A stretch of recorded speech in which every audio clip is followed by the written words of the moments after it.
Hello friends, welcome to Alpha Mathematics. और trigonometry के lecture हम लोग जो है स्टार्ट किए हुए हैं और जिसमें से 2 लेक्चर चैनल पर पहले से अपलोड किए जा चुके हैं। ठीक है, अगर वो लेक्चर आप न देखे हो तो उनको आप चैनल पर जो है आसानी से देख सकते हैं और उनका लिंक हम जो है डिस्क्रिप्शन बॉक्स में भी दे देंगे। उन 2 लेक्चर्स में हम लोग ने ट्रिग्नोमेट्री के जो बेसिक कॉन्सेप्ट्स है उनको क्लियर किया हुआ है। ठीक है, कि ट्रिग्नोमेट्री है क्या, ठीक, और ट्रायंगल के बारे में बात कर चुके हैं। उसके बाद का जो लेक्चर नंबर 2 था उसमें हम लोग ट्रिग्नोमेट्रिक रेशियोज़ के बारे में भी बात कर चुके हैं। आज का जो लेक्चर होने वाला है इसमें हम लोग जो बेसिक चीज़ें हैं यानी कि ट्रिग्नोमेट्री जिस पर टिकी हुई है उसको आज हम लोग क्लियर करेंगे। यानी कि आज हम लोग बात करने वाले हैं एंगल्स की। ठीक है, तो ट्रिग्नोमेट्री में जैसे पहले ही दिन हमने बताया था आपको कि पहले दिन लेक्चर में बताया गया है कि ट्रिग्नोमेट्री जो है वो ट्रायंगल में साइड्स और एंगल्स के बीच का रिलेशन देती है। ठीक है, तो साइड्स के बारे में तो बात हम लोग कर चुके हैं और आज हम लोग जो बात करने वाले हैं वो है एंगल्स के बारे में। ठीक है, तो चलिए स्टार्ट करते हैं आज अपना लेक्चर और बात करते हैं ट्रिग्नोमेट्री में आज हम लोग एंगल्स के बारे में।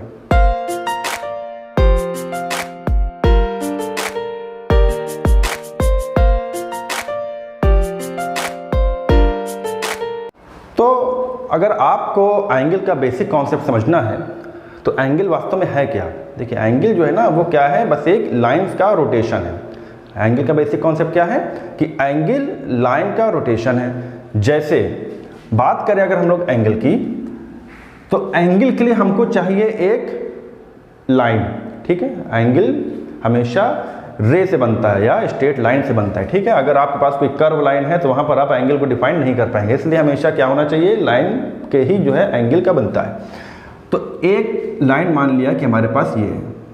ठीक है, ये हमारे पास एक लाइन है। इस वाली लाइन को कहते हैं हम लोग इनिशियल लाइन। क्या कहते हैं, इनिशियल लाइन। इस लाइन को कहा जाता है इनिशियल लाइन।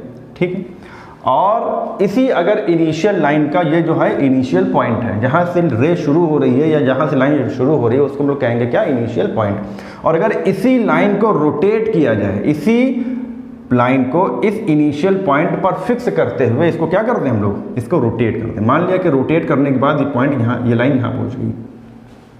ठीक, अब जो लाइन बनी इसको हम लोग कहते हैं टर्मिनल लाइन। इसको क्या क्या नाम दिया जाता है, टर्मिनल लाइन। ठीक है, टर्मिनल लाइन।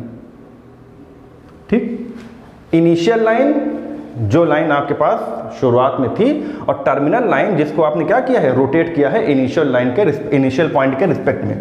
तो ये जो इनिशियल थी भाई ये तो फिक्स थी, इसी को हमने अब रोटेट किया ना तो आपके पास देखिए इस तरीके से ये पहुंचा। ठीक, ये रोटेशन हुआ। इसी रोटेशन का नाम हम लोग देते हैं एंगल। इसको किस नाम से जानते हैं हम लोग, एंगल, यानी कि कोण के नाम से जानते हैं। अब एक होगी इनिशियल लाइन और एक होगी टर्मिनल लाइन, और उसी का रोटेशन को हमने किस नाम से जान दिया, उसको हमने कह दिया क्या, एंगल। यानी कि जो जितना रोटेशन इनिशियल और टर्मिनल के बीच में हुआ है उसको हम लोग कहते हैं एंगल के नाम से जानते हैं। तो एंगल की अगर हम लोग बात करें तो एंगल की डिफिनीशन क्या बन जाएगी। ठीक है, एंगल की डिफिनीशन बनेगी, एंगल इसको हम लोग कहेंगे कि rotation of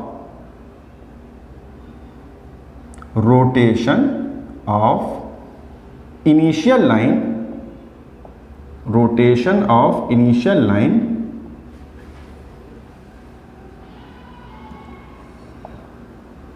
with respect to its initial point।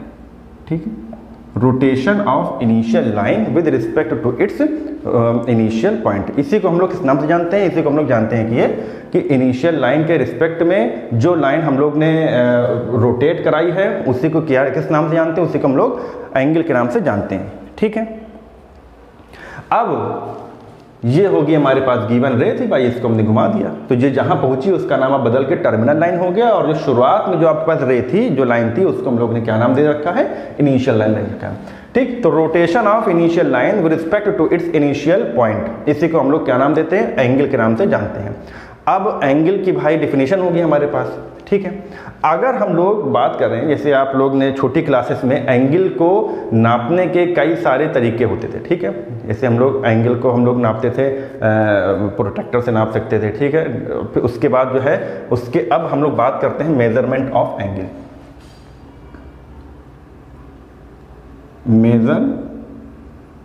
Measurement of angle.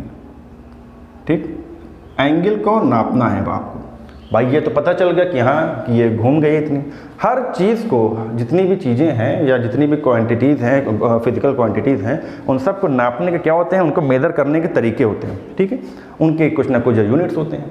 तो इसी तरह अब अगर एंगल को नापना है, ठीक, कितना रोटेशन हुआ, ठीक है, इसको नापने की जो कितनी की जो वैल्यू आएगी वो उसको किस हिसाब से नापना है। तो देखिए मेजरमेंट ऑफ एंगल हम लोग छोटी क्लासेस में पढ़ते हैं। एंगल का जो मेजरमेंट करते हैं किस में करते हैं हम लोग, डिग्री में करते हैं। एंगल का मेजरमेंट किस में करते हैं, डिग्री में। ठीक, एंगल को किस में नापा जाता है, डिग्री में नापा जाता है। लेकिन जैसे ही आप क्लास 10th को पार करते हैं और आगे की क्लासेस में पहुंचते हैं, ठीक है, तो वहां पर ये डिग्री जो है ये क्या हो जाता है, इसका काम खत्म हो जाता है। काम खत्म हो जाने का मतलब क्या हुआ कि अब वहां पर आप जब 11th 12th या उसके आगे के क्लासेस में जाते हैं तो डिग्री को आप बहुत ही रेयर केस में देखेंगे। वहां पर एक आपको नई चीज देखने को मिलती है, उसका नाम होता है रेडियन। यानी कि जो एसआई यूनिट है ना, जैसे एसआई यूनिट है एंगल की, वो क्या है, रेडियन है। ठीक है, तो यानी कि आपको शुरुआत से लेकर के और अब तक जो है एंगल को नापने के दो फेमस जो है तरीके, जो दो फेमस यूनिट्स हैं, एक को नाम हम लोग डिग्री कहते हैं और एक को नाम कहते हैं रेडियन। ठीक है, एक का नाम क्या है, डिग्री है, और एक का नाम है रेडियन। ठीक, अब डिग्री और रेडियन, अब ये रेडियन क्या है, इस रेडियन को अगर आपको समझना है तो हम आपको लिए चलते हैं एक सर्किल में। रेडियन की जो आया है वो कहाँ से आया है, उस सर्किल से आया। मान लिया कि हमारे पास एक सर्किल है, ठीक है, ये सर्किल हो गया। अब सर्किल में भी हमने क्या किया कि एक पार्ट या एक आर्क जिसको कहते हैं, जिसको हिंदी में कहते हैं चाप, उसको हमने एक नाम दे दिया। मान लिया क्या हो गया, ये पी क्यू आपके पास क्या है, कोई एक आर्क है। ठीक है, और इस आर्क की जो लेंथ है उसको हमने स्मॉल एल से डिनोट कर दिया। ये पी क्यू कोई आर्क है सर्किल में, और उस आर्क की लेंथ को हमने क्या कर दिया, स्मॉल एल से डिनोट कर दिया। अब अगर सर्किल है तो भाई बिना रेडियस के सर्किल तो बन नहीं सकता। अगर सर्किल है तो बिना रेडियस के सर्किल नहीं बनेगा। तो हमने क्या कहा कि इस जो सर्किल है इसकी जो रेडियस है उसको हमने स्मॉल आर से डिनोट कर दिया। रेडियस को किससे डिनोट किया है, स्मॉल आर से, और इस सर्किल का जो आर्क था उसको हमने स्मॉल एल से डिनोट किया है। यानी जो सर्किल की आर्क की लेंथ है वो स्मॉल एल से डिनोट है। अब ये जो देखिए ये आर्क सेंटर पर जो एंगल सबटेंड कर रहा है, ठीक है, ये आर्क के जो पी और क्यू है, इन पॉइंट को अगर हम लोग सेंटर से मिलाएं तो देखिए ये जो है ना, ये जो है एक एंगल को क्रिएट कर रहा है। यही हम लोग ने पढ़ा था कि दो स्ट्रेट लाइन होती हैं और उनके बीच का जो रोटेशन होता है वो एंगल होता है। इसी तरीके से अगर हम लोग इस एंगल को अपने एक सर्किल के माध्यम से देखें तो आर्क ने जो सेंटर ओ था उनको मिलाने पर जो एक एंगल, एक रोटेशन बन रहा, इसको भी हम लोग क्या नाम देंगे, इसको हम लोग एंगल थीटा से देंगे। इसको क्या कहेंगे, थीटा के नाम से कहेंगे। ठीक है, ये हो गया थीटा। अब आर्क और रेडियस और थीटा यानी कि एंगल, इसमें बीच में होता है एक रिलेशन। क्या रिलेशन होता है, तो रेडियन कहां से आया हम आपको ये बता रहे हैं। ठीक है, आपने पढ़ा कि theta is equal to L upon are, यानी कि एंगल जो है, एंगल की वैल्यू क्या होगी, length of arc and radius. ठीक है, length of arc and radius, इसी के रेशियो को हम लोग किस नाम से जानते हैं, एंगल के नाम से जानते हैं।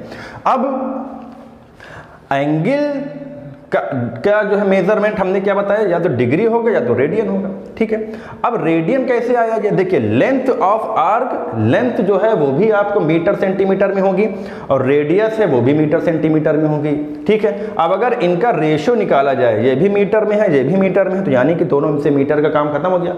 अब एक ही क्वांटिटी का जब रेशियो होता है तो उसका कोई यूनिट नहीं होती है, लेकिन एंगल है। अब दो रेशियो से एक तीसरी क्वांटिटी क्या हो रही है, क्रिएट हो रही है, तो इसको भी हमको किसी न किसी नाम से जानना है।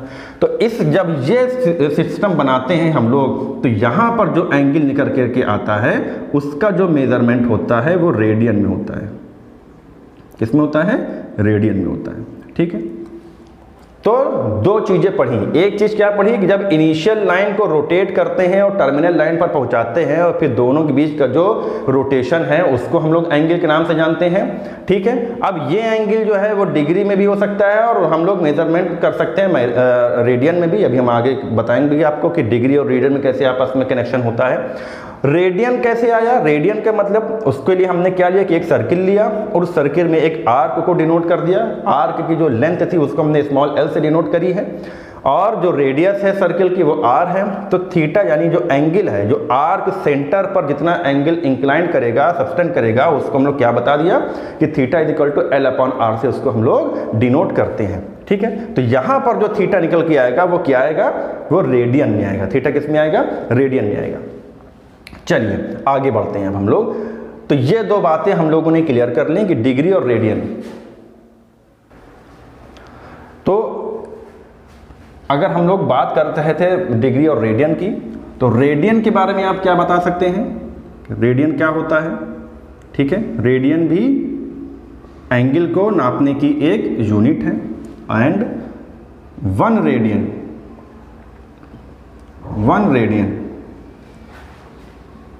is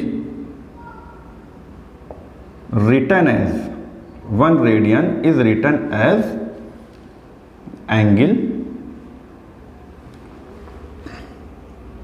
subtended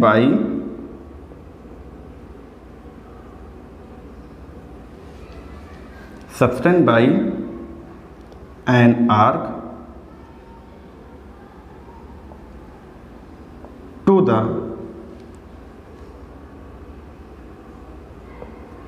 the center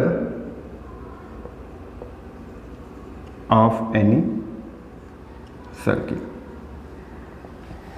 One radian is written as angle subtended by an arc to the center of any circle. ठीक है, आर्क के द्वारा सर्किल के सेंटर पर कुछ जो एंगल जो है बनाया गया है उसको हम लोग क्या नाम दे सकते हैं?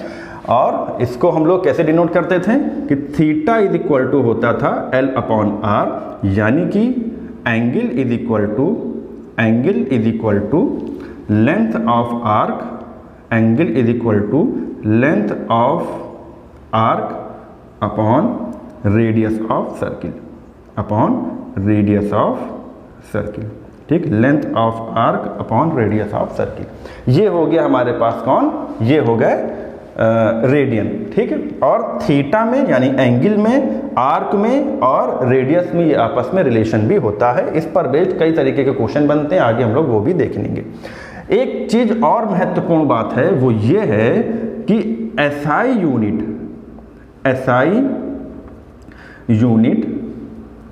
ऑफ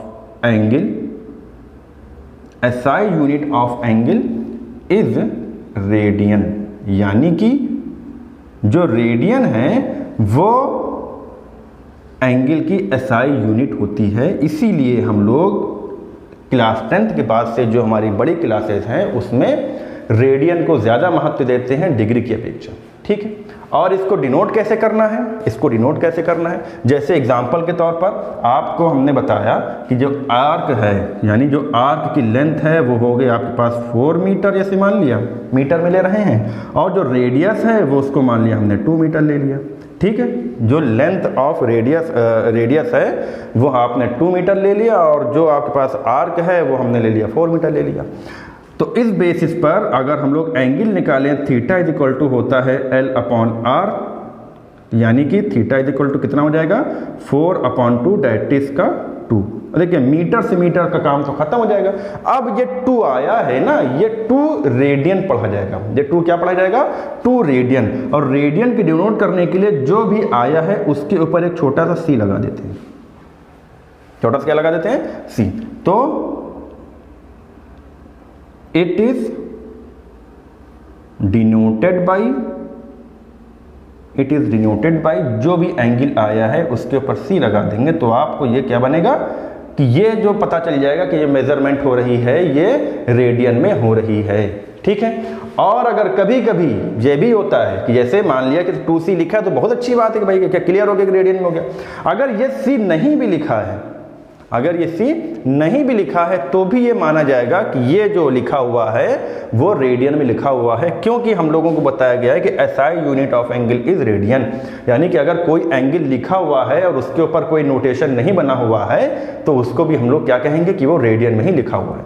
और अगर वो डिग्री में होगा तो जानते हैं हम लोग कि अगर डिग्री लिखा होगा तो उसको आप डिग्री ऊपर साफ साफ लिखा रहता है कि हाँ 30 डिग्री, 40 डिग्री, 60 डिग्री, ये डिग्री जो है लिखी होगी। लेकिन अगर किसी भी एंगल के ऊपर पता है कि हाँ ये एंगल है और कुछ नहीं लिखा है तो आप उसको किस में मानेंगे? उसको आप रेडियन में मानेंगे। और उससे भी अच्छी चीज़ क्या है कि उसके ऊपर स्मॉल सी लगा करके भी हम लोग उसको डिनोट करते हैं। ठीक है, तो ये बात होगी, हमने कर ली किसकी? रेडियन की। और डिग्री तो भाई जानते ही हैं कि एंगल को नापने का एक तरीका होता है। अब हम लोग आगे बढ़ते हैं, अब बात करते हैं कि डिग्री और रेडियन में आपस में कनेक्शन क्या होता है। ठीक है, डिग्री और रेडियन में आपस में कनेक्शन क्या होता है। तो इसके लिए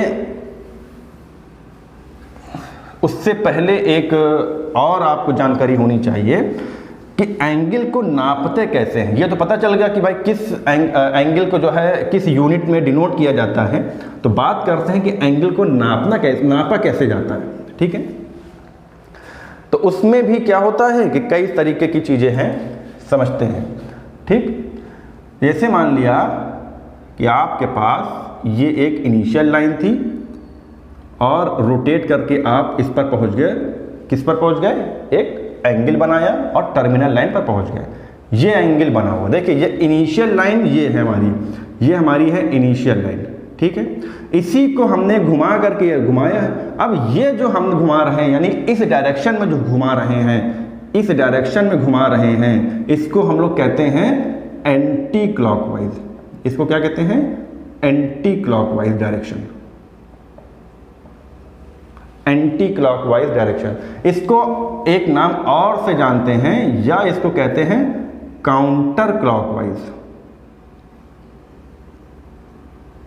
काउंटर क्लॉकवाइज। अब बात क्या आ गई कि एंगल को नापने में क्या डायरेक्शन हम अपना रहे हैं, यह भी महत्वपूर्ण है। यानी कि अगर आप एंगल को नाप रहे हैं, इनिशियल लाइन नीचे है और टर्मिनल लाइन ऊपर जा रही है, तो अब आप अगर एंगल को क्लॉक यानी कि घड़ी चलने की उल्टी दिशा में नाप रहे हैं तो बताया जाएगा कि किस डायरेक्शन में नापा गया है? Anti clockwise. अच्छा, एक पोजीशन और बन सकती है कि मान लिया कि इनिशियल लाइन हमारे पास ये है और अब की बार आपने क्या किया? इनिशियल लाइन है और एंगल को घुमा दिया। एंगल को क्या कर दिया? घुमा दिया इधर, यानी कि टर्मिनल लाइन को अब की बार आप इनिशियल लाइन से नीचे लिया है। तो इस कंडीशन में क्या हुआ कि जो इनिशियल लाइन थी उसको आप नीचे लेकर के आ रहे हैं, यानी कि अब आप किस डायरेक्शन में घुमा रहे हैं? इस डायरेक्शन में ला रहे हैं। देखिए ये अगर इस डायरेक्शन में आएगी तो इस डायरेक्शन को हम लोग कहते हैं क्लॉकवाइज डायरेक्शन। क्या कहते हैं? Clockwise direction. घड़ी चलने की डायरेक्शन ही को हम लोग क्या कहते हैं? Clockwise direction. और ये क्या था? घड़ी चलने की उल्टी दिशा में थी तो उसको हम लोग एंटी क्लॉकवाइज कहते थे। यानी कि एंगल को नापने के भी तरीके हैं, अगर आप क्लॉकवाइज में नाप रहे हैं या एंटी क्लॉकवाइज में नापना है। अब क्लॉकवाइज और एंटी क्लॉकवाइज में अगर नापेंगे तो फर्क क्या पड़ेगा भाई? जब कभी भी एंगल को क्लॉकवाइज नापा जाता है, जब कभी भी एंगल को क्लॉकवाइज नापा जाता है तो उसको आप पॉजिटिव लेते हैं। किस साइन के साथ लेते हैं? पॉजिटिव साइन के साथ लिया जाता है। जब कभी भी आप एंगल को क्लॉकवाइज डायरेक्शन में घुमाएंगे तो उस कंडीशन में जो एंगल आएगा उसकी वैल्यू आपको लेनी है पॉजिटिव। और अगर आपने एंगल नापना है और इनिशियल लाइन को आपने क्लॉकवाइज घुमाया है, घड़ी चलने की डायरेक्शन में घुमाया है, तो इस कंडीशन में जो आपके पास एंगल निकल करके आएगा वो निगेटिव साइन के साथ आएगा। जो भी एंगल निकल करके आएगा वो किसके साथ आएगा? निगेटिव डायरेक्शन की। ठीक, निगेटिव साइन के साथ आएगा। यानी कि अगर आप क्लॉकवाइज डायरेक्शन में घुमा रहे हैं तो आपका जो एंगल बनेगा वो पॉजिटिव होगा, और अगर आप उसको एंटी क्लॉकवाइज घुमा रहे हैं तो जो एंगल बनेगा वो निगेटिव बनेगा। ठीक है, ये बात समझ में आ गई कि क्लॉकवाइज और एंटी क्लॉकवाइज नापने से फर्क क्या पड़ेगा, क्या उसमें डिफरेंस आएगा। तो क्लॉकवाइज में आप पॉजिटिव साइन के साथ एंगल निकल के आएगा, और अगर आप निगेटिव के साथ निकल करके अगर एंटी क्लॉकवाइज घुमा रहे हैं तो उस कंडीशन में आपके पास जो एंगल आएगा वो पॉजिटिव साइन के साथ बाहर आता है। ठीक है, अब बात करते हैं, हम लोग बात करने वाले थे relation between degree and radian, relation between degree and radian, relation between degree and radian.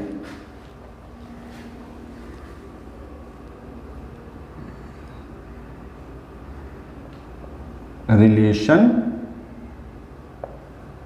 Between degree and relation between degree and radian. चलिए, अब डिग्री और रेडियन के अगर रिलेशन हमको समझना है तो इसके लिए हम दो फिगर बना लेते हैं। एक तरफ हम क्या लिखे ले रहे हैं, एक तरफ हम लिखे ले रहे हैं डिग्री और एक तरफ हम लिखे ले रहे हैं रेडियन। अब क्या इनके बीच में रिलेशन आएगा, चलिए समझते हैं। डिग्री के लिए हमने बताया था आपको जो बेसिक हमारी डिफिनीशन है एंगल की, कि एक इनिशियल लाइन होती है, ठीक है। इसी इनिशियल लाइन को आप चाहे एंटी क्लॉकवाइज या क्लॉकवाइज घुमाते हैं तो एंगल का कंस्ट्रक्शन हो जाता है, एंगल का निर्माण हो जाता है। तो हमने मान लिया कि इस लाइन को घुमाते घुमाते घुमाते घुमाते हम इस कंडीशन पर आ गए, यानी कि यहां से हमने शुरू किया एंगल घुमाना और ये पूरा हो गया, ठीक। तो इस पूरे एंगल को रोटेशन कितना होता था, 180 डिग्री। इसको हम लोग एक नाम से जानते थे, स्ट्रेट एंगल, ऋजु कोण। इसको किस नाम से जानते थे, स्ट्रेट एंगल, ऋजु कोण। रेडियन के लिए, क्योंकि रेडियन की डिफिनीशन ही जो है सर्किल से निकल के आई है, तो हमने क्या किया, एक सर्किल बनाया और सर्किल में ये हो गया सेंटर और ये आपके पास रेडियस थी और इस पूरे के हमने कहा क्या लिया कि इस पूरे का ये ले लिया, यानी कि ये जो है हमने अब की बार जो आर्क लिया है वो ये लिया है, ये हो गया, ये रेडियस है, ठीक।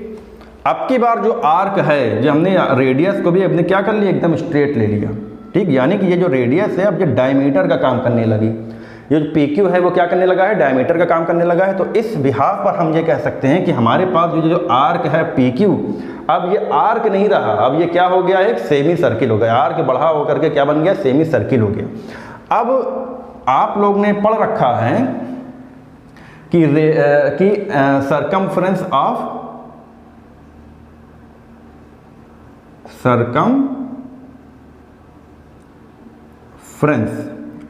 सर्किल, सर्किल की सरकमफ्रेंस कितनी होती थी, इसको हम लोग कहते थे 2πr, यानी जो सर्किल की जो बाउंड्री है ना, इसकी लेंथ कितनी आती है, इसको मेजर करें तो कितनी आती है, 2πr। ये तो पूरे की आती है। तो सरकमफ्रेंस ऑफ सेमी सर्किल क्या हो जाएगा, यानी कि आधा सर्किल अगर बन रहा, अर्ध वृत्त है अगर सेमी सर्किल, तो 2πr पूरे की है, तो आधे की क्या हो जाएगी, 2πr/2, डेट इज की πr। अगर पूरे सर्किल की 2πr है तो आधे सर्किल सेमी सर्किल कितनी हो जाएगी, πr हो जाएगी। अब यहां से सारी चीज क्लियर हो गई। देखिए, इसके लिए हम लोग ने क्या पढ़ा था कि थीटा इज इक्वल टू होता था L/r, जहां L होती थी आर्क की लेंथ। अब सेमी सर्किल चूंकि बन रहा है, ये हमारे पास सेमी सर्किल बन रहा है, ये हमारा सेमी सर्किल है, अर्धवृत्त है, तो उस कंडीशन में सेमी सर्किल की ये लेंथ कितनी आएगी, ये आएगी, आपने अभी भी निकाला, πr आ जाएगी, और रेडियस होती है r, यानी कि जो थीटा की वैल्यू आई वो कितनी आ गई, पाई आई। और यहां पर स्ट्रेट एंगल को हम किस नाम से जानते हैं, 180 डिग्री के नाम से जानते हैं। यानी कि ये भी वही चीज है, ये भी पूरी स्ट्रेट लाइन है, और देखिए ये भी स्ट्रेट लाइन है, लेकिन बस अंतर क्या है कि इसको हमने रेडियन की डिफिनीशन के हिसाब से निकाला है और इसको हमने जो निकाला है वो आपके पास जो बेसिक डिफिनीशन है उससे निकाला। तो एक बात समझ में आ गई कि वो दोनों एंगल सेम है, एक ही हैं। इस बिहाफ पर हम कह सकते हैं कि 180 degree is equal to pi radian, 180 degree is equal to pi radian. बहुत ही इंपॉर्टेंट चीज, एक चीज में हमने डिग्री को और रेडियन को आपस में कनेक्ट कर दिया, तो यानी कि 180 डिग्री इज इक्वल टू कितना हो गया, पाई रेडियन हो गया। बस अब यहां से सारी चीज क्लियर हो गई। यही रिलेशन होता है डिग्री मेजरमेंट में और रेडियन मेजरमेंट में, 180 degree is equal to pi radian. अब अगर हम कहें आपको राइट एंगल बनाना है। क्या बनाना है? Right angle. राइट एंगल का मतलब 90 डिग्री। अगर आपको बात करनी है 90 डिग्री की, 90 डिग्री, 90 डिग्री कैसे बन सकता है भाई? 180/2 कर दें तो 90 बन जाएगा। इसी तरीके से 90 डिग्री को आप क्या डिनोट करोगे? π/2 रेडियन। 90 को क्या लिख सकते हैं? π/2 रेडियन। अच्छा, 60 को क्या लिख सकते हैं? 60 का मतलब 180 को अगर 3 से डिवाइड कर दो 60 आ जाएगा, यानी कि इसको आप π/3 लिखेंगे। 45 को कितना लिखा जा सकता है? 45 डिग्री को कितना लिख सकते हैं? 180 को 45 में कन्वर्ट करने के लिए क्या करना पड़ेगा? 4 से डिवाइड करना पड़ेगा, यानी कि 180/4। तो अगर आपको इसको डिग्री में चेंज करना है तो इसको आप क्या लिखेंगे? π/4। इसी तरीके से अगर 30 डिग्री को कन्वर्ट करना है तो क्या लिखना पड़ेगा? इसको 6 से डिवाइड करना पड़ेगा 180 को 30 में लाने के लिए। तो दोनों साइड में आप अगर 6 से डिवाइड कर देंगे तो हो जाएगा π/6। और अगर हम इसी चीज़ को और थोड़ा सा आगे क्लियर करें तो देखिए, जैसे ये मान लिया कि आपके पास इनिशियल पॉइंट है और ये हो गई इनिशियल लाइन। ये क्या हो गई? इनिशियल लाइन हो गई। अब हमने क्या काम किया ना कि इसी इनिशियल लाइन को घुमाते घुमाते घुमाते घुमाते घुमाते फिर से हम इसी पर पलट करके दोबारा आ गए। इनिशियल लाइन को घुमाते घुमाते हम क्या हो गए? इसी पर वापस फिर से आ गए, यानी कि ये इनिशियल लाइन यहाँ से शुरू हुई और फिर ये घूम करके फिर से उसी पर आ गई। तो इसको हम लोग कहते हैं कि वन रोटेशन। इसको हम लोग क्या कहते हैं? One rotation. इसको क्या कहते हैं? One rotation. वन रोटेशन, इस कंडीशन को कहा जाता है वन रोटेशन। और वन रोटेशन के मतलब क्या हो गया? देखिए, ये जो थी ना पहले यहाँ पर तक पहुंची होगी, 180 तक पहुंची होगी और फिर 180 से फिर पूरा घूम गई 180, यानी कि क्या हुआ कि 180 ये 360 डिग्री का होता है वन रोटेशन। इनिशियल लाइन घूमते घूमते अपने फिर से उसी पोजीशन पर आ जाएगी, तो उसको हम लोग कहते हैं कि ये वन रोटेशन इसने पूरा कर लिया। और उस वन रोटेशन की वैल्यू कितनी होती है? 360 डिग्री। और हम लोग जानते हैं कि 180 डिग्री का मतलब पाई, तो 360 का मतलब क्या हो जाएगा? 180 को अगर हम लोग 2 से मल्टीप्लाई करा दें तो 360 कन्वर्ट हो जाएगा, तो 360 का मतलब हो जाएगा 2π। यानी कि वन रोटेशन को डिग्री में हम लोग 360 डिग्री के नाम से जानते हैं, और उसको अगर रेडियन में कन्वर्ट करेंगे तो वन रोटेशन की वैल्यू क्या मतलब कितना हो गया? 2π हो गया। यानी कि एंगल अब आप चाहे जितने घुमाते चले जाइए वो क्या होता रहेगा? 360 आगे बढ़ता रहेगा। यानी कि एंगल जो है ना वो इन्फिनाइट तक जा सकता है। यानी कि एंगल की जो लिमिट होती है ना वो -इन्फिनाइट से जाकर के +इन्फिनाइट तक होती है। एंगल की जो लिमिट होती है वो कहाँ से कहाँ तक जा सकता है? -इन्फिनाइट से +इन्फिनाइट तक जा सकता है। -इन्फिनाइट कैसे जाएगा? जब आप उसको क्लॉकवाइज घुमाते रहेंगे तो वो कहाँ तक पहुँच जाएगा? क्योंकि क्लॉकवाइज में डायरेक्शन में हम लोग माइनस में उसको मेजर करते तो माइनस में पहुँच जाएगा, और अगर एंटी क्लॉकवाइज घुमाएंगे तो वो प्लस तक पहुँचता चला जाएगा। यानी कि अगर एक आपके पास पॉइंट है, लाइन है, और उसको आप चाहे जितना घुमाइए वो 360 घुमाते घुमाते आप चाहे जिस पोजीशन पर ले जाइए वो आपका आगे बढ़ता जाएगा। यानी कि एक सर्किल पूरा करेगा 360, फिर दूसरा सर्किल पूरा करेगा तो 720, इसी तरीके से 1080, इसी तरीके से ये आगे बढ़ता रहता है। यानी कि थीटा एंगल जो होता है वो -इन्फिनाइट से +इन्फिनाइट तक आप एग्जिस्ट कर सकता है। और 180 डिग्री को हम लोग पाई रेडियन से कन्वर्ट करते मतलब कहते हैं। और अगर अब 180 डिग्री के हिसाब से अब आपको जो भी एंगल निकालना होगा आप उसको रेडियन में इसी तरीके से डिवाइड कर करके कन्वर्ट कर सकते हैं। तो ये एक बेसिक कॉन्सेप्ट था एंगल का, जिसमें हम लोग ने सीखा कि एंगल है क्या, एंगल को हम लोग मेजर कैसे करते हैं, पॉजिटिव कब होता है, नेगेटिव कब होता है, एंटी क्लॉकवाइज कैसे नापते हैं और क्लॉकवाइज कैसे नापते हैं। फिर उसके बाद इस वीडियो में हम लोगों ने जाना कि रेडियन जो मेजरमेंट है वो क्या होता है, वो कहाँ से एग्जिस्ट करता है। फिर उसके बाद हम लोग ने डिग्री मेजरमेंट में और रेडियन मेजरमेंट में एक रिलेशन निकाला। वो रिलेशन क्या आया? वो रिलेशन में हमने इसमें यूज करी straight line angle, straight angle की यानी रिजु कोण की इसमें डेफिनेशन को यूज किया है। और इसमें हमने सेमी सर्किल के कॉन्सेप्ट को यूज करते हुए 180 डिग्री को पाई रेडियन से हमने क्या कर दिया? डिनोट कर दिया। फिर उसके बाद जब रेडियन में और डिग्री में आपस में मेजरमेंट में जो है कनेक्शन आ गया, रिलेशन आ गया, फिर हमको जो भी डिग्री की वैल्यू चाहिए होगी उसको हम लोग इसी तरीके से रेडियन में कन्वर्ट कर सकते हैं। अब आपसे हम ये एक बात ये कहेंगे कि जितने भी बेसिक जो है डिग्री वाले होते हैं, जो आपको ट्रिग्नोमेट्रिक जो टेबल में दिया रहते हैं कि 0 डिग्री होता है और 30 डिग्री, 45 डिग्री, 60 डिग्री, 90 डिग्री, इनको आप एकदम रट लीजिए। यानी कि उसकी डिग्री को अगर हम लोग रेडियन में डिनोट करें तो उसमें कोई कंफ्यूजन ना रहे कि बार बार निकालने की जरूरत पड़े कि हाँ अब इसको हम लोग कन्वर्ट करना पड़ेगा। ठीक है, तो साथियों आज के लेक्चर को हम लोग यहीं पर अपने कंप्लीट करते हैं और इस लेक्चर में हम लोग ने जो है जो एंगल के कॉन्सेप्ट है उसको सीखा है। इस पर बेस्ड क्वेश्चन जो है वो हम लोग अब आगे के अपने लेक्चर में अपलोड करेंगे। तो उम्मीद करता हूं कि ये लेक्चर आपको अच्छा लगा होगा। ठीक, अगर अच्छा लगा तो एक लाइक कर दीजिएगा और अपने साथियों के साथ इस चैप्टर को भी और इस वीडियो को भी क्या कर लीजिएगा, शेयर कर लीजिएगा। Thank you very much.